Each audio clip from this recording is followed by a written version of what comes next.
Les sujets du jour de la revue fiduciaire. Premier sujet de notre JT. Tribunaux des activités économiques, l'expérimentation commencera le 1er janvier 2025. En novembre 2023, une loi a décidé la réforme des tribunaux de commerce en expérimentant leur remplacement par des juridictions aux compétences élargies, les tribunaux des activités économiques, TAE. L'objectif est d'améliorer la lisibilité des compétences partagées entre les tribunaux de commerce et les tribunaux judiciaires. Un arrêté désigne les tribunaux concernés et un décret précise l'information des justiciables. L'expérimentation durera en principe 4 ans.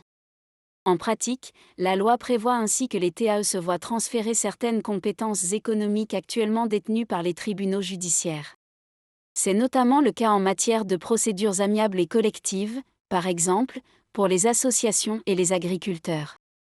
En revanche, compte tenu de leur technicité et de la spécialisation des tribunaux judiciaires, le choix a été fait de ne pas transférer au TAE certains contentieux particuliers. C'est le cas pour les baux commerciaux, à l'exception des litiges en lien avec une procédure collective, et en matière de propriété intellectuelle.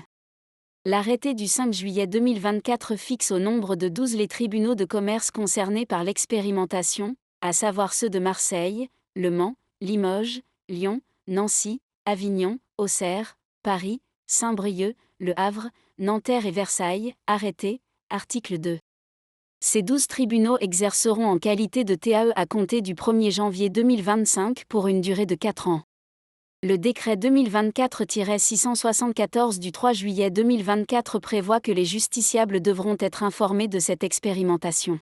Ainsi, les chefs des 12 juridictions concernées devront veiller à ce que, dans leur ressort, les parties prenantes, notamment les justiciables, mais également les administrateurs judiciaires et les instances locales représentatives des entreprises, soient informés de la date du début de cette expérimentation et de son contenu, en particulier concernant la compétence territoriale et matérielle des TAE.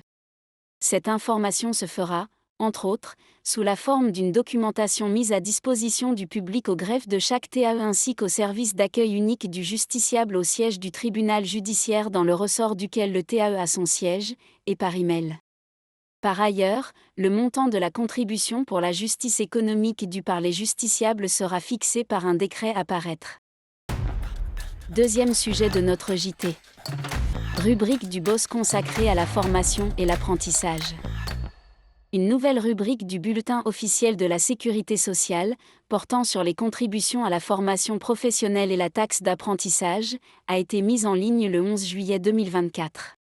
Elle comporte 3 chapitres, chacun détaillant le champ d'application de la contribution et son mode de calcul.